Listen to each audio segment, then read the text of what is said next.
Assalamualaikum warahmatullahi wabarakatuh. Selamat siang Dewan Juri yang saya hormati, beserta seluruh rekan, saudari-saudari dari tim pro maupun tim kontra.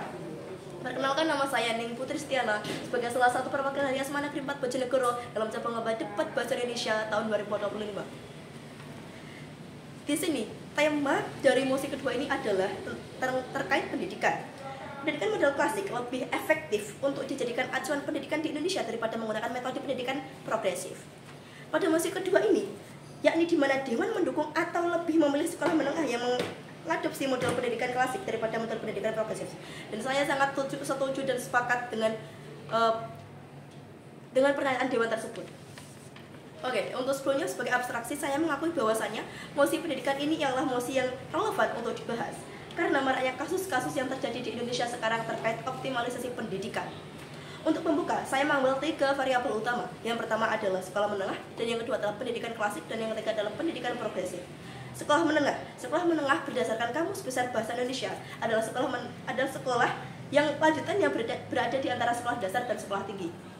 Pendidikan klasik merupakan bentuk pendidikan yang bergantung pada guru sebagai pengajar utama dan didorong oleh siswa.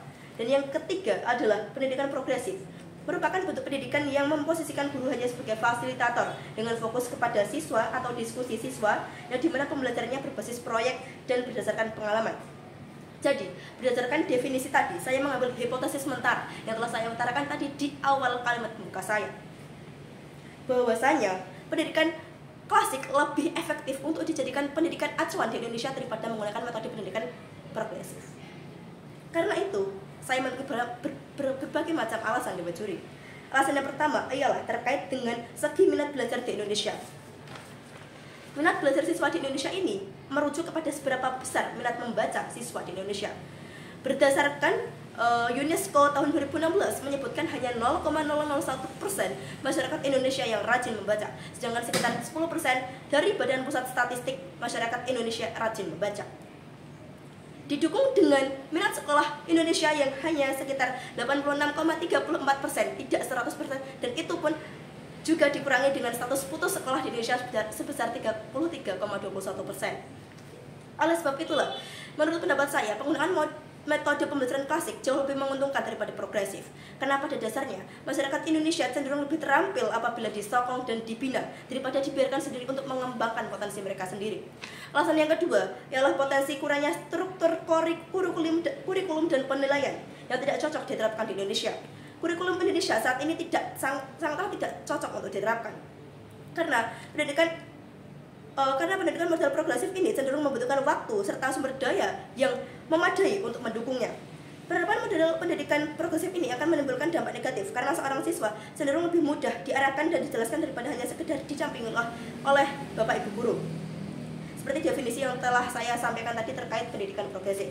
Kurangnya infrastruktur yang mendukung pembelajaran progresif juga menjadi alasan saya yang ketiga, bahwasanya banyak sekali di daerah tertinggal, khususnya daerah 3T di Indonesia, pendidikan progresif terkendala karena infrastruktur yang minim, seperti laboratorium, perpustakaan, maupun internet.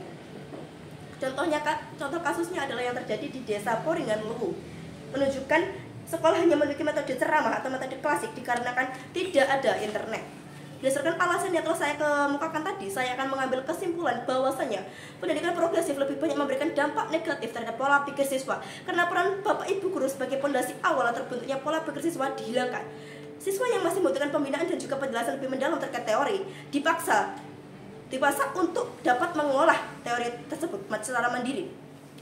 Dan juga seperti yang kita ketahui, seluruh siswa di Indonesia tidak memiliki pola pikir yang sama, dan apabila dibiarkan metode pendidikan progresif seperti ini, akan terjadi banyak sekali kekeliruan yang terjadi di siswa Indonesia. Pendidikan progresif ini cenderung banyak menggunakan metode praktik, menimbulkan banyak sekali kebosanan yang berlebih kepada siswa di Indonesia.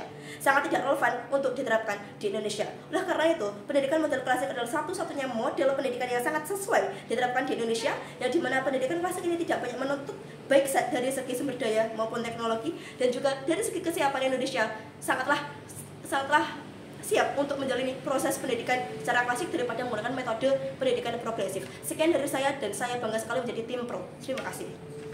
Wassalamualaikum warahmatullahi wabarakatuh.